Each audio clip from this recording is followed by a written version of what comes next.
Sensational news. A massive contingent of foreign troops is arriving in Ukraine. A bombshell has exploded. Moscow is burning with anxiety.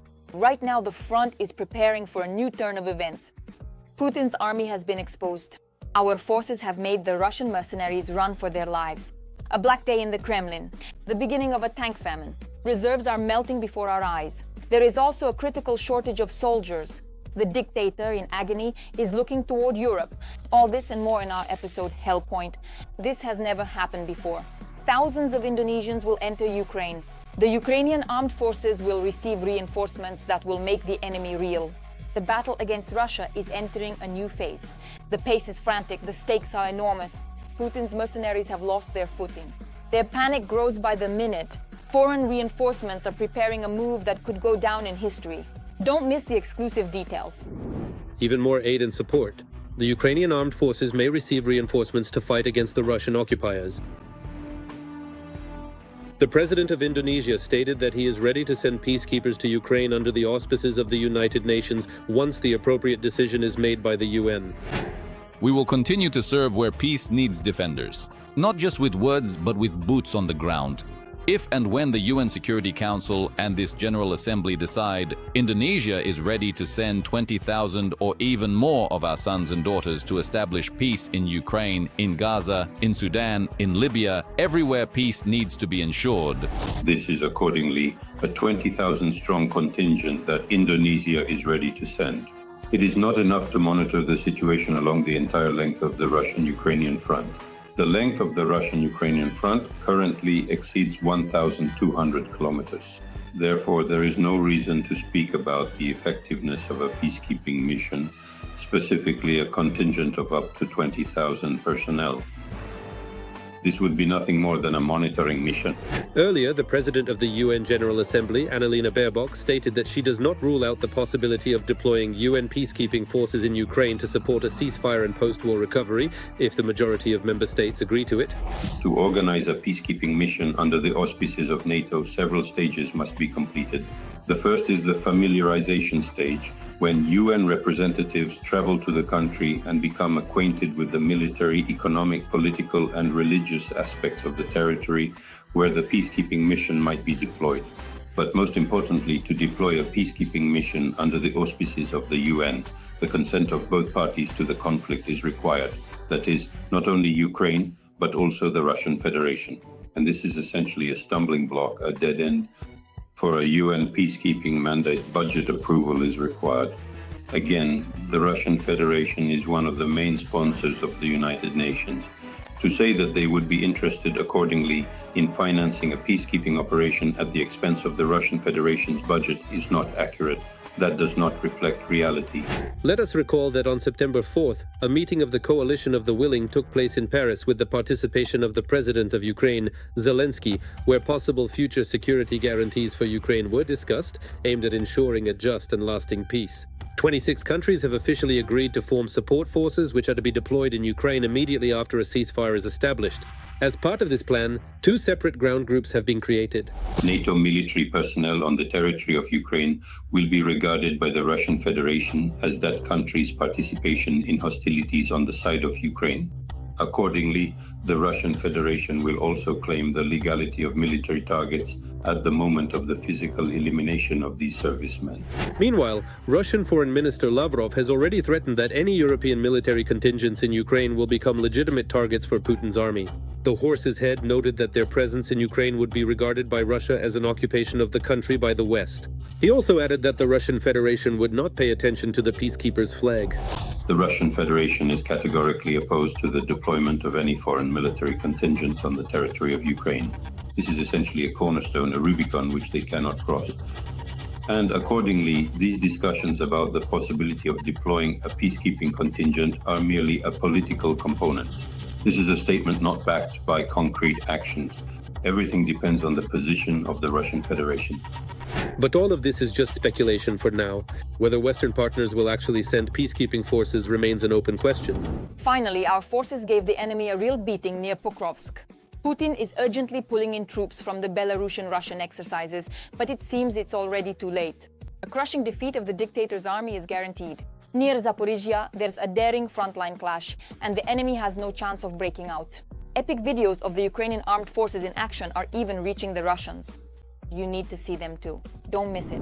Two fighters from the Skala regiment catch 8 occupiers by surprise as they enter the village of Novotroitske in the Pokrovsk district of Donetsk region. The first 3 Russian soldiers were eliminated by the Ukrainian fighters immediately as they approached the ambush, and the rest were destroyed using a grenade launcher and drones. The Pokrovsk direction remains the hottest spot on the front line. A third of all clashes and assaults on the front line occur precisely in the Pokrovsk direction. Despite such intensity, all attacks have been unsuccessful. The occupiers are willing to do anything to achieve their goal. In the Pokrovsk direction, a drone recorded Russian soldiers shooting a civilian family and taking a girl hostage. The child was used as a human shield to cover assault groups. Russian public channels acknowledge that the Ukrainian Armed Forces are repelling all attacks by the Russian army and are successfully conducting counter-offensive actions to push the occupiers away from Pokrovsk. In the Pokrovsk direction, the enemy has concentrated its efforts on breaking through to Novotoretske. Footage has surfaced of the enemy's firefights with our forces in the village. The enemy is trying to cut off our salient. The situation has been characterized for more than a week by impressive reports from the field, particularly regarding control over previously captured villages. To advance, the Kremlin is transferring reserves to the Pokrovsk direction from the north of Kharkiv region, as well as those units that participated in the West 2025 exercises in Belarus. The enemy is trying to use its numerical and logistical advantage to achieve a number of its ambitions. The ambitions are quite serious. The enemy literally dreams of taking full control of both Mirnohrad and Pokrovsk and advancing through parts of Dnipropetrovsk and Zaporizhzhia regions towards Huliaipol. In the Zaporizhzhia region near the village of Stepnohirsk, Russian soldiers tried to probe for a weak spot in the Ukrainian Armed Forces defenses. The fighters of the Viria unit stopped this attempt at its root and neutralized the enemy soldiers. Thanks to their numerical advantage in infantry, the Russian army is constantly looking for breakthrough options in the Zaporizhzhia region. Most of their attempts to advance remain in the area of Plavny through Primorsky, where enemy groups are constantly being detected and targeted. From there, they either try to push deeper into Primorsky or attempt to infiltrate Stepnohirsk. In particular, yesterday, a small group managed to slip into the western outskirts of the village, but they were immediately eliminated by Defense Forces fighters. At the same time, there have been periodic sightings and observations east of Stepnohirsk, where the enemy seems to be actively probing the entire area for any potential weak spots in the defensive lines and diligently looking for a significant gap they could potentially exploit to advance much deeper into the territory, but so far without any notable success thanks to the consistently effective and highly commendable work of the Ukrainian pilots. Unfortunately, these attempts are sometimes successful. In the Dnipropetrovsk and Zaporizhzhia regions, the Russian army has occupied Novomykolaivka and Novoivanivka, and has also advanced near Kalinivske, Ternove and Novoivanivka. Such active assault operations are accompanied by enormous losses in personnel. This 21-year-old liberator, who lost an arm and a leg, was actually lucky. He waited for evacuation from the battlefield for only a week and a half. So they didn't take you out right away, did they? After 11 days. After how long? 11. 11 days without food, without water? No, why? There was water. This is a visual guide for those Russians who plan to go to Ukraine for the so-called SVO. This is exactly how the Kremlin cares for its soldiers, using them as cannon fodder and then simply forgetting about them. The Russian Federation is running on empty. Putin is quietly crying. The occupiers have switched to a war footing but still can't manage. It seems they've run out of tanks. It's prime time for donkeys, which Russians are increasingly riding on the front lines. China is tightening the arms valve. Supplies are being cut off. We'll tell you in a moment about more shocking details that have come to light about the Russian military-industrial complex. Russian tanks are on the verge of extinction. It seems the Russian military-industrial complex can't keep up, and very soon it will have nothing left to fight with. And it appears the reason is sanctions.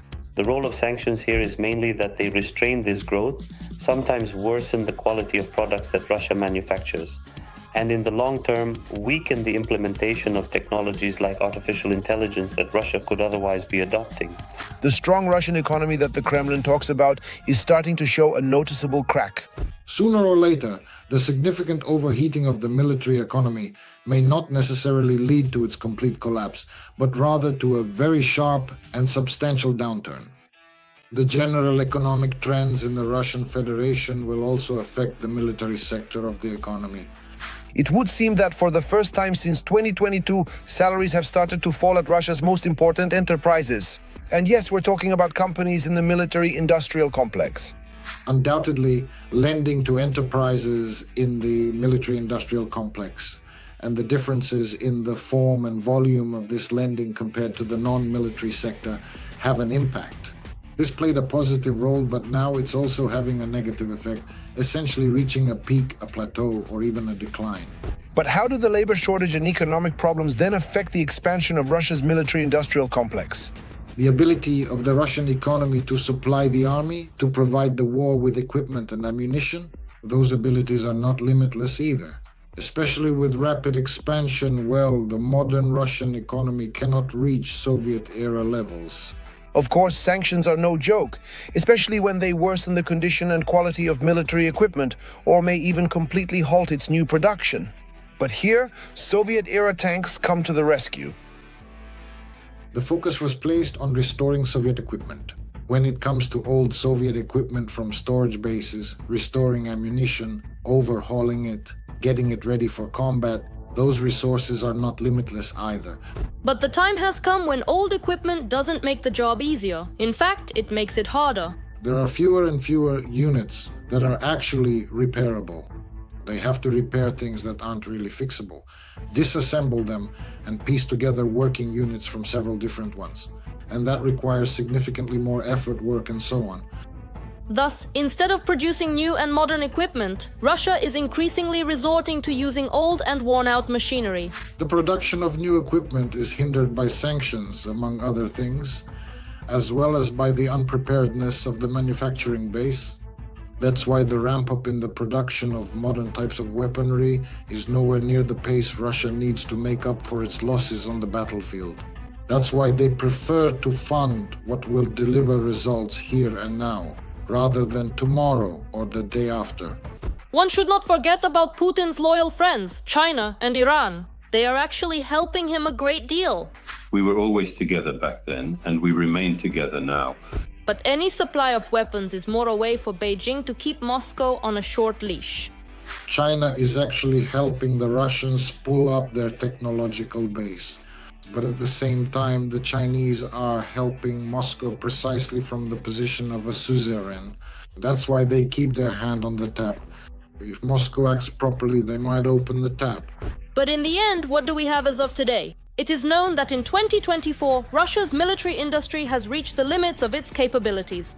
But what are Russia's prospects now? It might be considered a so-called plateau, meaning they've effectively reached their absolute maximum indicators. And consequently they are unable to grow any further. However, they can still successfully avoid a significant decline through the careful implementation of various administrative measures and strategic interventions. The only question is how long the Kremlin can maintain this level, and whether it might turn out that an unexpected blow will come not from the front, but from within. Corruption within Russia is in fact a significant ally to our cause. The more that the various generals and the powerful influential icebreakers of the Russian economy and its vast military-industrial complex continue their pervasive and extensive stealing, the less genuine chance they ultimately have of successfully staying on this elevated plateau of power and influence.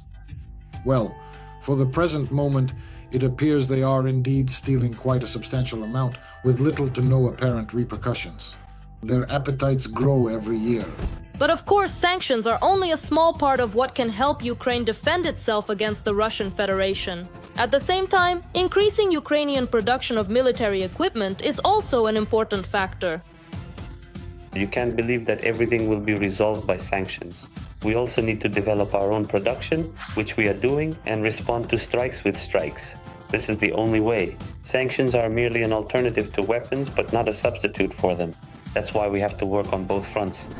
Every voice matters. Join our community, support independent journalism and help us bring you the truth from Ukraine. Become a member of Ukraine today. Join us now. The Kremlin has once again reached out its hands to Europe. Sweden, Norway and Denmark are the new victims. Russian drones in the skies over Europe seem to have already settled in.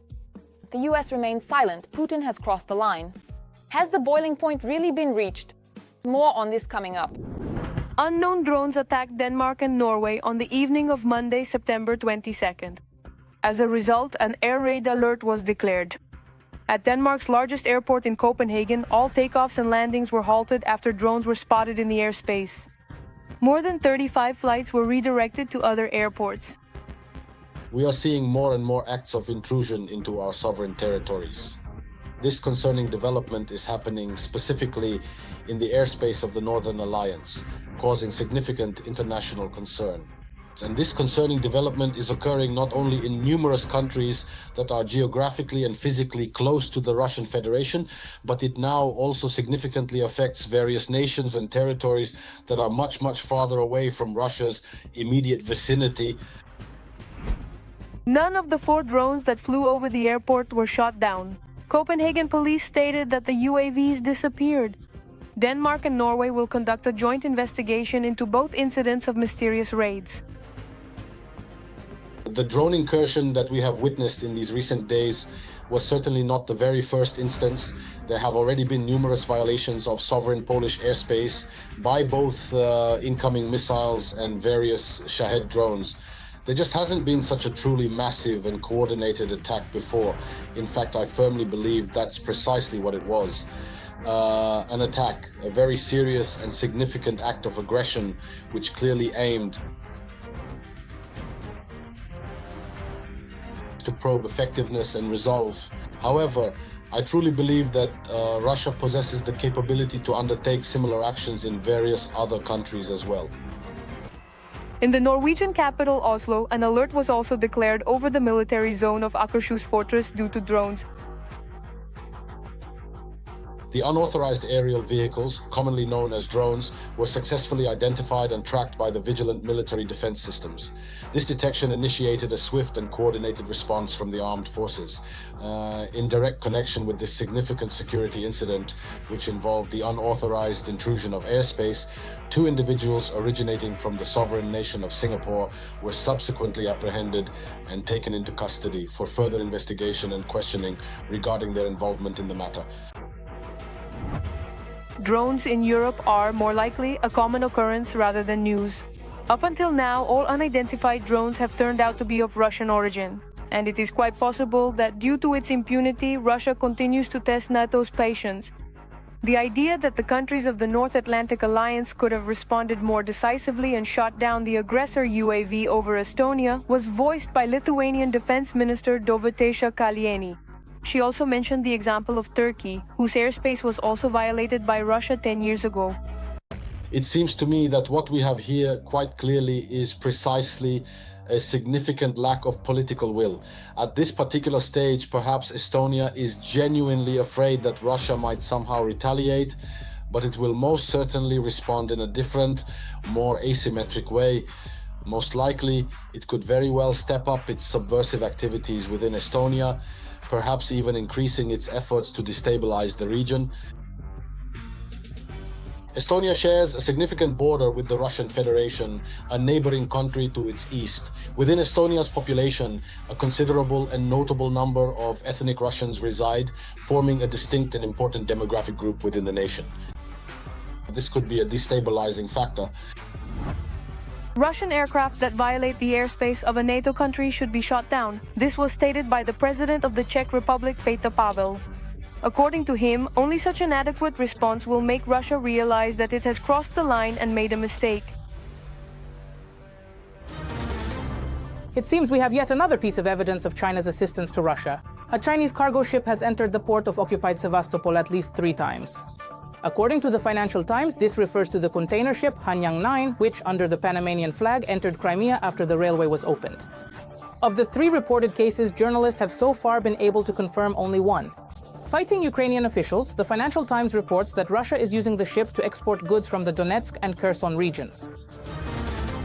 There are no limits to the Kremlin's madness. In Russia, they are spreading information that, attention, French soldiers have been spotted in Moldova, right at a gas station. This brilliant fake in the Kremlin was created in response to statements by the Russian Foreign Intelligence Service claiming that the European Union is planning to occupy Moldova. I have no words. And Russia has started spreading such narratives in the information space for a reason. Moldovan President Maia Sandu stated that Russia might use the unrecognized Transnistria as a springboard for an offensive on the Odessa region. To do this, the Kremlin will try to seize power in Chisinau. What plan has Moscow come up with, and what are the chances of it being carried out? Everything will be decided in the coming weekend. By disrupting the elections, Russia is trying to seize power in Moldova and overthrow the government. After that, the country could be used as a springboard for an attack on Ukraine. President Maia Sandu addressed the nation with such a video message. If Russia gains control over Moldova, it will also gain control over the entire region. And they threaten our country as well. Freedom of movement could come to an end and our land could become a springboard for infiltration into the Odessa region. The Transnistrian region will be destabilized. Moreover, it is precisely Transnistria that poses a particular danger today, according to experts. Let me remind you, Moldova shares 1,222 kilometers of common border with Ukraine. Moldova is not a large country, but it is important in terms of infrastructure, so to speak. Various projects connect us with Ukraine, so the stakes are high. There, traditionally, the population holds the most pro-Russian sentiments, and it is clear that the Moldovan authorities have not done enough work with them over all these years.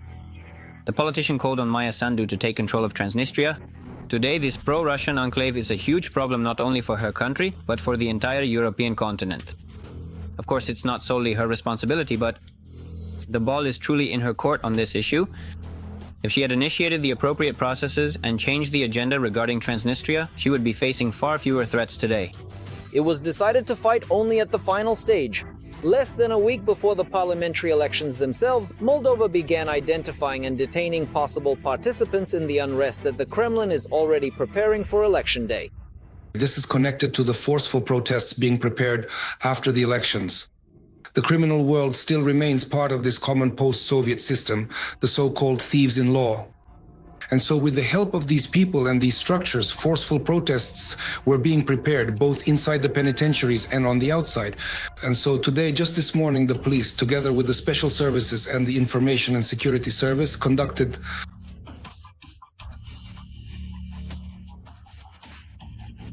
Yes, during the searches on September 22nd in Moldova, 74 people were detained who are suspected of undergoing training in Serbia to organize rallies and protests. In particular, they were trained abroad in handling firearms and special equipment. For this, the participants received about 400 euros.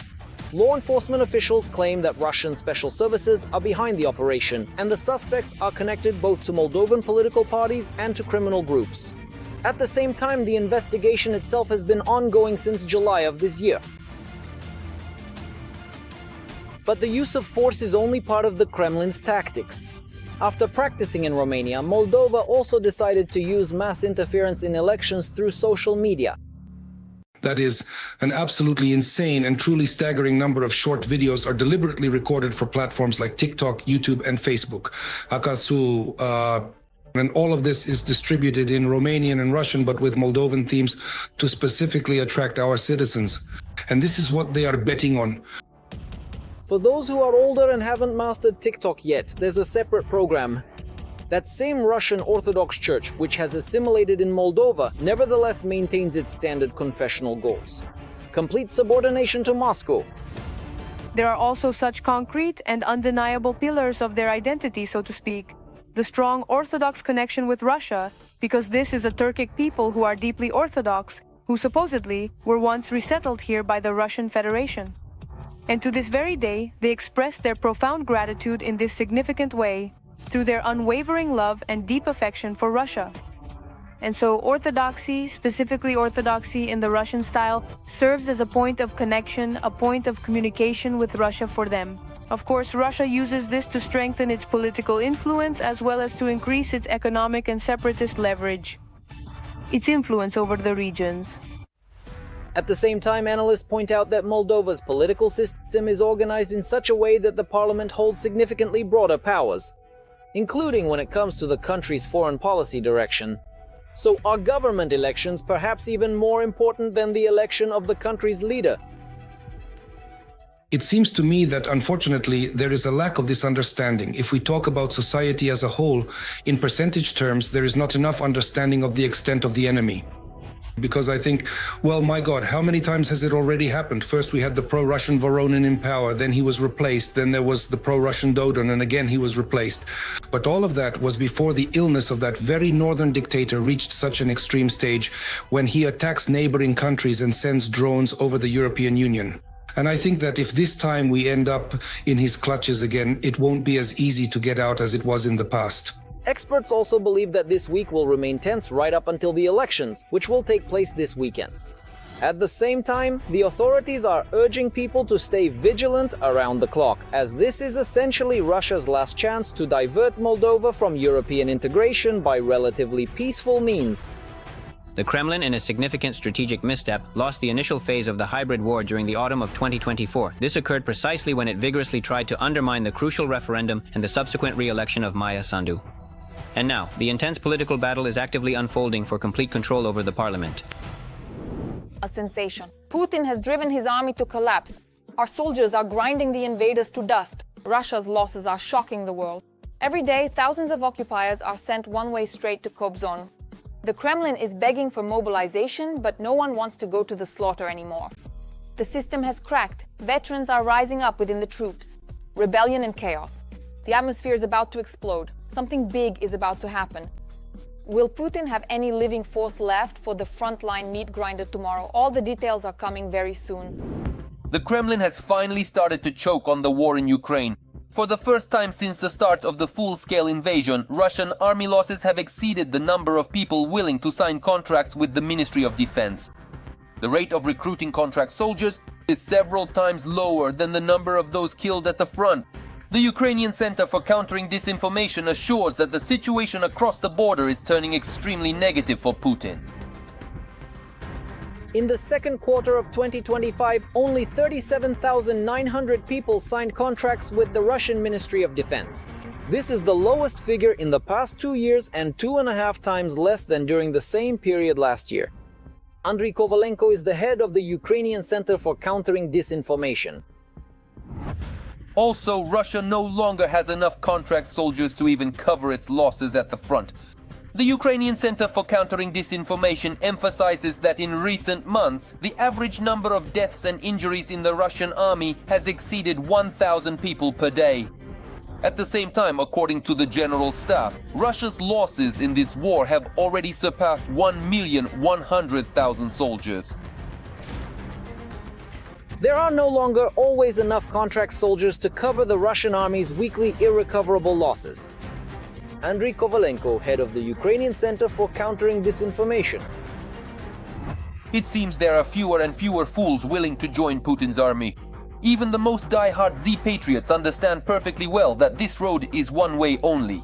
In most Russian cities, cemeteries are overflowing with fresh graves of occupiers who perished in Ukraine.